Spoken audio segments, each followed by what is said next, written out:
Assalamualaikum warahmatullahi wabarakatuh. Kami mahasiswa Koordinatif dari Akuin KHJ Abdul Rahman Pekalongan. Di video edukasi kali ini kami akan membahas tentang bagaimana jika seorang auditor dihadapkan dalam satu case, yaitu untuk mengaudit 10 pembelian laptop oleh PT Alfa yang dilakukan oleh audit KAP Tools. Nah, di sini auditor akan menjelaskan dan membuktikan bagaimana dia akan melakukan dua asesi. Yang pertama adalah asesi keberadaan dan yang kedua adalah asesi kelengkapan. Sesuai kasus, PT Alfa membeli laptop berjumlah 10 unit bermerek HP dengan spesifikasi Intel Core i7, RAM 16GB dan SSD 512GB.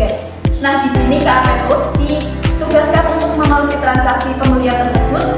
Terus sebagai auditor, kita harus memastikan dua hal utama. Yang pertama, apakah laptopnya benar-benar ada dan transaksi benar-benar terjadi, itu dinamakan asesi keberadaan. Dan yang kedua, apakah semua transaksi benar-benar sudah tercatat dengan lengkap, itu dinamakan asesi kelengkapan. Dengan adanya dua asesi tersebut, itu sangat penting bagi laporan keuangan perusahaan agar dapat bisa dipercaya dan wajar. Harus paham dulu apa itu asesi dalam audit. Asesi adalah pernyataan dari manajemen yang diuji oleh audit dalam sebuah laporan keuangan.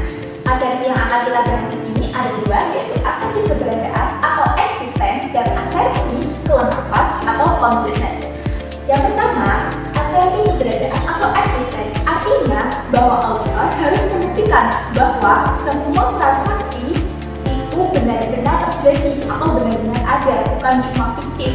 Nah, yang kedua ada asesi kelengkapan atau completeness yang berarti bahwa auditor harus memastikan bahwa semua transaksi harus dicatat dalam pembukuan, tidak ada yang terlewat atau tertinggal yang tidak dicatat dalam pembukuan. Jadi secara sederhana, asesi keberadaan artinya transaksi benar-benar terjadi atau ada, dan asesi kelengkapan adalah semua transaksi sudah dicatat, tidak ada yang terlewat. Yang pertama adalah pemeriksaan fisik. Jadi, auditor akan datang langsung ke lokasi untuk memeriksa apakah barang atau laptop yang dibeli itu benar-benar ada, dan juga diperiksa spesifikasinya. Dan juga auditor akan memeriksa apakah laptop tersebut benar-benar digunakan oleh perusahaan. Yang kedua, auditor mencocokkan faktur pembelian, surat jalan, dan transaksi penerimaan barang. Yang ketiga adalah pemeriksaan eksternal. Jadi, auditor akan datang langsung ke pemasok atau vendor untuk menanyakan apakah mereka benar-benar menjual barang tersebut kepada perusahaan. Dan yang terakhir, auditor memeriksa apakah akun, aset tetap atau peralatan kantor sudah mencatat pembelian laptop itu benar atau salah. Nah, tadi kan kita sudah membahas asesi keberadaan. Sekarang kita akan membahas asesi kelengkapan. Tujuannya apa sih? Tujuannya adalah untuk memastikan atau membuktikan bahwa transaksi pembelian laptop itu benar-benar sudah dicatat semuanya, tidak ada yang terlewat. Nah, prosedur auditnya itu ada empat. Yang pertama yaitu penelusuran atau tracking. Nah, di sini auditor menelusuri dari dokumen sumber seperti income atau workcase order. Nah, ini dilakukan supaya kita yakin bahwasanya semua transaksi telah dicatat. Kemudian yang kedua itu ada pemeriksaan nomor dokumen. Nah, di sini auditor memeriksa apakah ada nomor faktur atau surat jalan yang lengkap atau hilang. Apabila ada yang lengkap atau hilang, ini bisa jadi karena ada transaksi yang belum tercatat.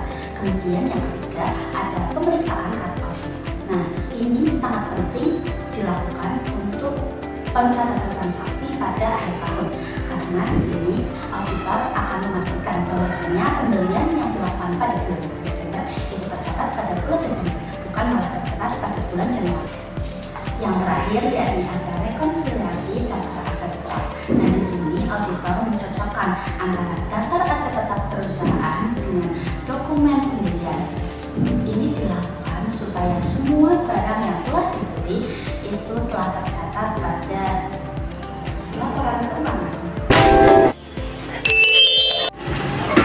Nah, oke teman-teman, dari pembahasan tadi kita bisa menarik kesimpulan bahwa proses audit bukan hanya memeriksa angka atau dokumen saja, tetapi audit merupakan proses untuk memastikan bahwa setiap transaksi itu benar-benar terjadi secara nyata, tercatat secara lengkap, dan bisa dipertanggungjawabkan. Nah, dari kasus pembelian 10 laptop dari PT Alfa itu terdapat dua hal besar yang menjadi fokus utama audit. Yang pertama ada asersi keberadaan atau eksisten. Nah, dalam asersi ini auditor berusaha memastikan setiap transaksi itu tercatat secara keseluruhan dan bukan hanya tercatat di atas kertas saja. Auditor ini juga memastikan bahwa barangnya itu ada secara fisik sesuai spesifikasi dan diterima oleh perusahaan. Jadi asersi ini itu dapat kita simpulkan bahwa apa yang dicatat oleh perusahaan itu ada wujudnya atau secara fisiknya. Terus yang kedua ada asersi kelengkapan atau completeness. Melalui asersi ini auditor juga memastikan bahwa semua pembelian atau setiap transaksi pembelian yang dilakukan oleh PT Alfa ini benar-benar tercatat secara keseluruhan.